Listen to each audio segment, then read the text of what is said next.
እኔም እንደናንተ ለመጀመሪያ ጊዜ በማህበር ከተደራጁት ሰዎች አንዱ ነኝ። እንኳን ደስ አላችሁ ማለት ነው።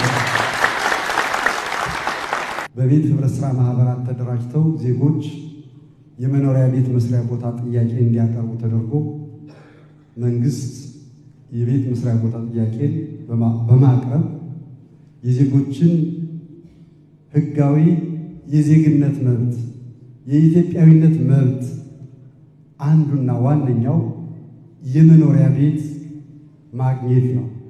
ሰው በሀገሩ ሀገሬ ብሎ እንዲናገር እንዲኮራ ከሚያደርገው ነገር ቤት ሰርቶ መኖር ነው። ቤት የሚሰራበት ቦታ እንደ ዜጋ ማግኘት ነው።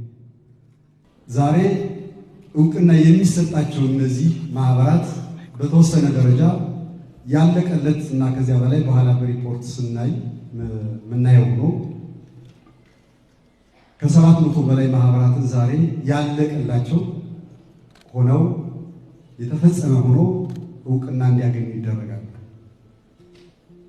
ቀሪዎቹም ከነዚህ ከ894 ውስጥ ያሉ ማህበራት የሚጎላቸው ታይቶ አሟልተው እውቅናው ሳምንትና ከዛ በላይ ባልሞላ ጊዜ ውስጥ 100% የማጠናቀቅ ስራ ይሰራል።